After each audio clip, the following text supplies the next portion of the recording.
Bueno, 8 de la mañana con 4 minutos, 8 con 4, y está con nosotros Miguel Ángel Lara. Él es consultor deportivo en comunicación y relaciones públicas deportivas, además profesor de gestión deportiva en la Universidad Ibero, en la Iberoamericana y en la Universidad Anáhuac del Norte. Y pues Miguel, siempre es un gusto. Gracias, Gastón, Viridiano, muy buenos días, ¿cómo están? Bien, muy bien, ¿cómo estás? Bien, pues muy contento de estar con ustedes, con el público. Igualmente. Insisto, del noticiero más escuchado No, en la no, península de Yucatán y en el mundo mundial. Aquí en la cuadra. Aquí en la cuadra, y eso que ya se fue la juguetería de aquí enfrente, o sea que ahorita vemos como 7 almas en la cuadra, pero la juguetería que estaba enfrente, pues teníamos ahí como 3 o 4 oídos más, pero de esta cuadra somos los más escuchados, ¿eh? No hay absolutamente. Pero es una cuadra muy grandota de 1.966.000 kilómetros cuadrados. De hecho, no hay nadie viviendo en la cuadra, con pero dos bueno. penínsulas. Oye, Miguel, platícanos. Ahí vienen las Olimpiadas y siento que no, y lo platicaba el otro día con Viridiana. No estamos así como que muy emocionados, ¿no? A ver, es que hay muchos contextos internacionales. Y voy a aclarar una cosa sin el ánimo de contribuyendo un poquito más, ¿no? La palabra olimpiada es el periodo que se da entre cada juego olímpico, es decir, son los 4 años de preparación. ¿Esa es la olimpiada? Sí. El término es Juegos Olímpicos. Ok. Sí. Vamos al evento le debemos de llamar los Juegos Olímpicos. Okay. Y el periodo olimpiada es el periodo de preparación entre uno y otro. Eso hacían los griegos en la antigua Grecia, se preparaban, ¿no? Hoy es lo mismo. Entonces, por eso son espaciados. ¿Por qué no hay tanto furor? Porque los contextos globales están en serio fuertes.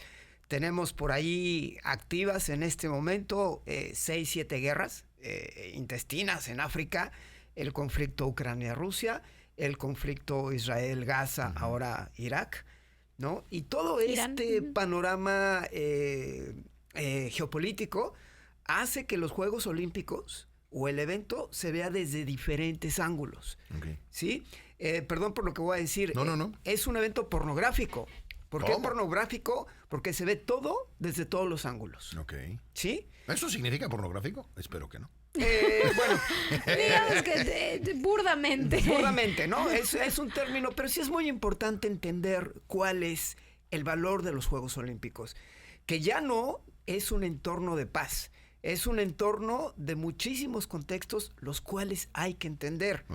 Incluso la amenaza sobre París, las amenazas terroristas. ¿De dónde están llegando todas estas amenazas terroristas, no? Sí, bueno, tuvieron que evacuar el Louvre creo que 4 veces. Y no es cuestión de echarle la culpa a nadie. Son las dinámicas de los seres humanos, las dinámicas de las personas, las dinámicas de los países.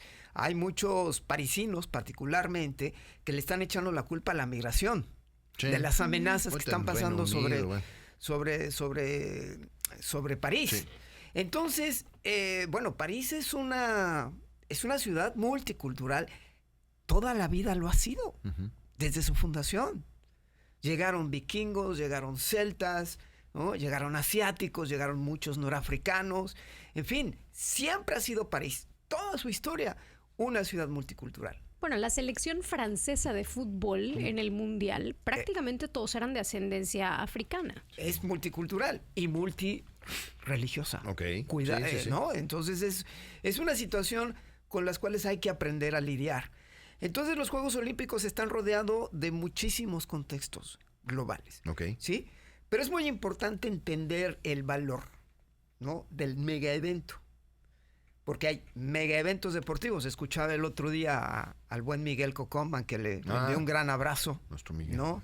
Que decía, bueno, ¿cuál es la diferencia entre un macroevento deportivo y un mega evento deportivo? Los mega eventos deportivos se suscriben a 2, que son mundiales de fútbol y la Olimpiada. Y Juegos Olímpicos. Perdón, los Juegos Olímpicos. Es muy importante entenderlo. Cierto. Pero, ¿cuál es la diferencia entre un mega y un macroevento? El mega evento es aquel que es espaciado, multimediático, que incide en el Producto Interno Bruto de una nación o de la ciudad organizadora, ¿sí? Y que transforma y evoluciona ciudades. Te voy a poner un ejemplo muy local, ¿no? Okay. Pasó en la Ciudad de México, en aquel país llamado Yo iba a México. decir el Super Bowl, por ejemplo, Sí, ¿no? en aquel país llamado México, que no sé dónde está aquel país llamado México, ¿verdad? No sé si exista, pero ahí está. Con los Juegos Olímpicos del 68, hubo dos tipos de economías. Para la gente que vive en el sur de la Ciudad de México, sobre todo del lado del periférico, está Contreras, San Jerónimo. Sí, claro. ¿No? El Pedregal. Pedregal, todo eso. Bueno, el periférico, los Juegos Olímpicos de México activaron la economía del sur, de la ciudad. Claro. Que esa economía del sur fue después la que activó la economía de la Ciudad de México durante los Juegos Olímpicos, ¿no? Y los megaeventos deportivos tienen dos características muy importantes.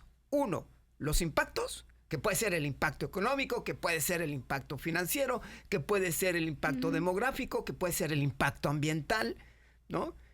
Y los legados, que son los que quedan posteriores a los Juegos Olímpicos. Sí, unidades habitacionales. Unidades habitacionales, sí, claro. Economía, Producto Interno Bruto, para negativo o positivo. El caso de Grecia, el caso de Río de Janeiro, tuvo un impacto en el Producto Interno Bruto negativo.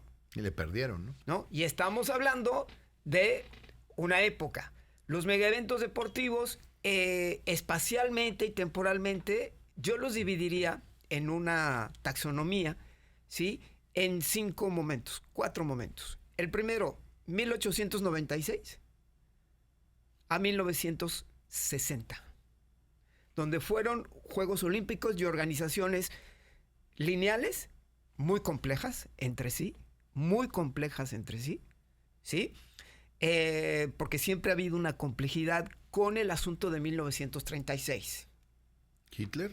Sí, en Berlín 1936, que prácticamente ahí, a partir de ese evento particular, el mundo sabía que iba a entrar en una espiral de violencia y de guerra. Sí. Porque levantan el puño simbólicamente con un guante, ¿no? Esos Juegos Olímpicos significaron para muchas personas el inicio de la preguerra, 1936. Porque Hitler se encargó de ensalzar pues la raza aria. Sí, claro. ¿Sí? Y perdieron cuando gana Jesse Owens, no me acuerdo quién fue. Sí, Jesse Owens, que, bueno, pues fue realmente pues el símbolo de aquellos Juegos Olímpicos, el símbolo de la raza negra. Sí, claro. Y hablamos de otro paralelismo, ¿no? Jesse Owens significa el inicio de la conciencia de la negritud en los Estados Unidos, pero eso puede ser otro tema. Sí. Para que vean que el deporte sí tiene un impacto, Sí, ¿no? desde luego. Y luego viene 1968, bueno, viene hasta 1960 y de 1964, ¿sí? Estamos hablando de Roma, ¿sí? ¿Los israelíes? No, es que ahí te va. Aquí, en Roma, significa el fin de la gestión lineal de los Juegos Olímpicos. Hasta Tokio 64, cuando los japoneses hacen de la televisión una herramienta estratégica de transmisión de los Juegos Olímpicos. Estamos hablando, digamos, como de las etapas que han pasado los Juegos Olímpicos y cómo hay unos Juegos Olímpicos que marcan, digamos, una línea de que algo diferente cambió, en este caso de Japón, la televisión. Exactamente. O yo te puedo hablar de los Juegos de Melbourne, que inicia, por ejemplo, el proceso de deportivización de Australia. Ok. Que lo utilizan como una estrategia de Estado los australianos, ¿sí? Porque geopolíticamente, ellos se defendieron geopolíticamente en Oceanía con el deporte. E hicieron marca país con el deporte. Fue cuando el Abierto de Australia se convierte en el Abierto de Australia. Es cuando el rugby en Australia adquiere una personalidad jurídica incluso y estratégica para ellos. Es cuando el cricket, hablaban el otro día del cricket, se convierte en un elemento esencial de exportación de jugadores australianos a Asia para que enseñaran el juego en Asia.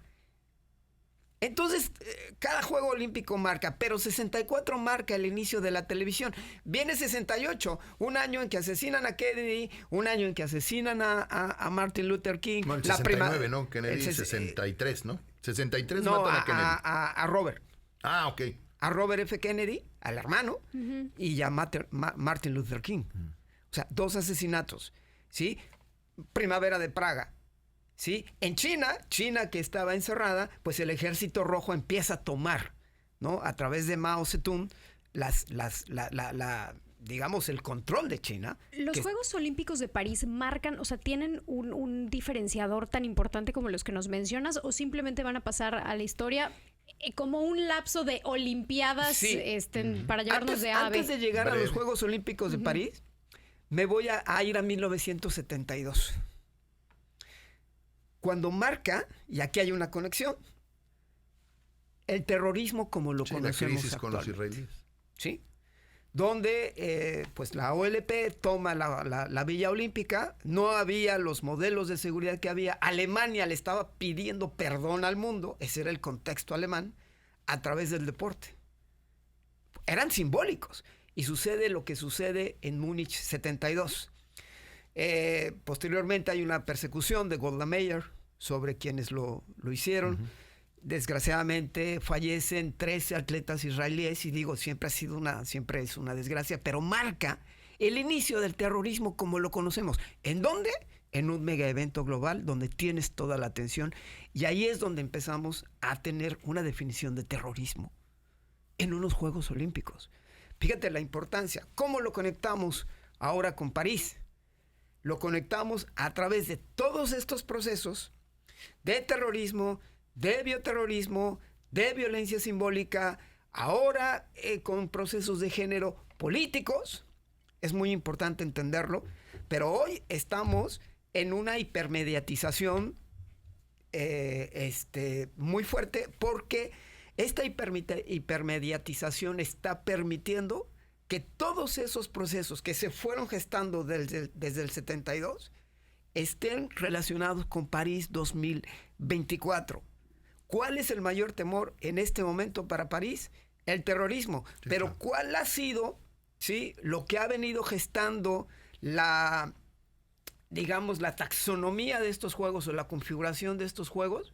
Pues muchos factores. Hoy estamos hablando de Bitcoin, hoy estamos hablando de inversión árabe en el deporte como un modelo geopolítico, y nadie está hablando de la inversión árabe en el deporte. No están invirtiendo en el deporte nada más por ser buenas personas. Están invirtiendo en el deporte porque saben que invirtiendo en el deporte va a haber un posicionamiento geopolítico por parte de los árabes. De ahí la importancia de que el mundo árabe esté invirtiendo hoy en el deporte. Sí, mucho en el fútbol. Y hay mucha inversión árabe detrás de los Juegos Olímpicos. Ahora el tenis que se va a jugar en Arabia, ¿no? El Finals, que fue el año pasado en Cancún, y que las mujeres no lo quieren jugar en Arabia, ¿no? Pero hay mucho dinero de por medio. En realidad es una postura geopolítica, como fue el Mundial de Qatar. Pero los Juegos Olímpicos de París, ojo, hay que poner especial atención en todos los elementos y en todos los factores que los están construyendo.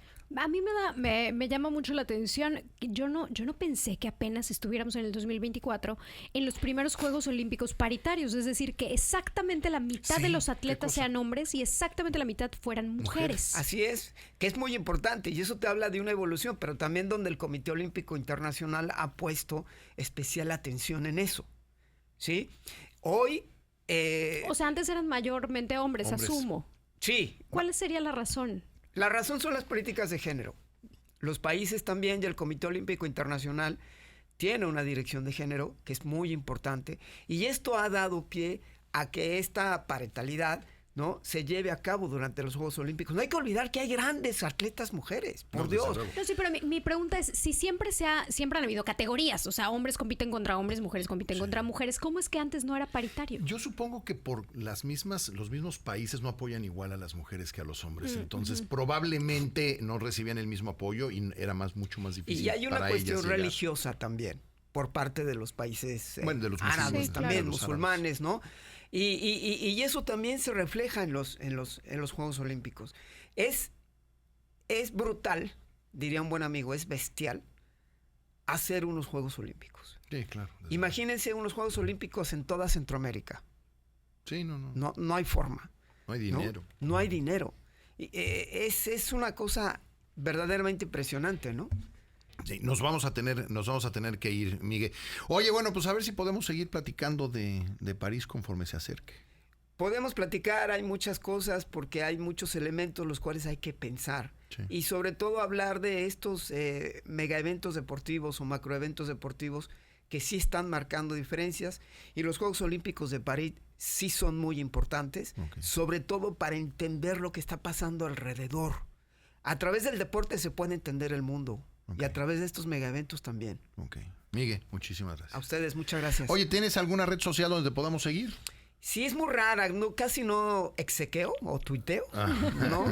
Pero me encuentran como en X, me encuentran como @cacaxtla65. En buen maya, cacaxtla65, ¿no? Mejor dicho. Y también en Instagram, igual, cacaxtla, ahí estoy. Ya nos dirás que sigue. Es algo muy raro, pero ahí estamos. Pero así estoy. Así estamos. Muchas gracias, Miguel. Hasta luego, buen día.